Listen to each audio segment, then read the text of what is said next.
రంగచర్ల మండలం మాజీ ఎంపీపీ మొండితోక రామారావు మాట్లాడుతూ ఏప్రిల్ 3న జరగనున్న గుడ్ ఫ్రైడే సందర్భంగా క్రైస్తవ సోదరులు ప్రత్యేక ప్రార్థనలు నిర్వహిస్తారని తెలిపారు. రంజాన్ మాసంలో ముస్లిం సోదరులు ఎలా ఉపవాసాలు ఉంటారో అలాగే 40 రోజులు మొత్తం క్రైస్తవ సోదరులు కూడా ఉపవాసాలు ఉండి ప్రార్థనలు చేస్తారని ఆయన చెప్పారు. భక్తి ఆధ్యాత్మికతతో ఈ పర్వదినాన్ని క్రైస్తవులు ఎంతో ఆచరిస్తారని పేర్కొన్నారు. ఏప్రిల్ 3న క్రైస్తవులకి శుభకరమైనటువంటి గుడ్ ఫ్రైడే జరుగుతుంది. దాన్ని పురస్కరించుకొని క్రైస్తవ బిడ్డలందరూ అనునిత్యం 40 రోజులు ఉపవాసాలుంటూ ప్రార్థనలు చర్చిల్లో ప్రార్థనలు చేస్తుంటారు. అలాగే క్రైస్తవ బిడ్డలందరికీ రానున్న గుడ్ ఫ్రైడే శుభాకాంక్షలు. అలాగే ముస్లిం సోదరులకు కూడా రంజాన్ శుభాకాంక్షలు.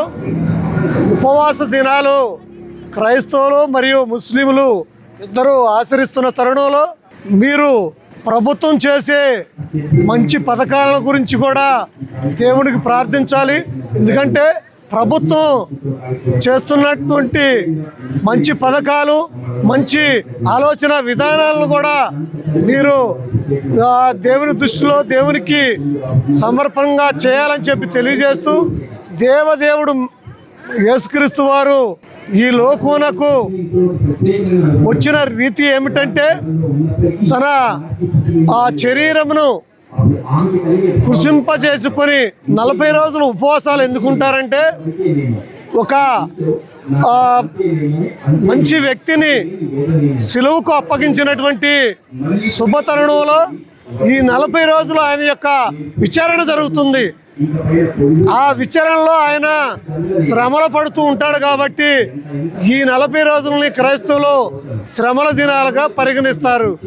గుడ్ ఫ్రైడే తోటి శ్రమల దినాలు పూరింపబడతాయి. ఈ శ్రమల దినాల్లో క్రైస్తవులు కొంతమంది బిడ్డలు మాలలేస్తారు, కొంతమంది బిడ్డలు ఉపవాసాలు ఉంటారు. అలాగే క్రైస్తవులకు అలాగే ముస్లింలకు శుభాకాంక్షలు తెలియజేస్తున్నారు.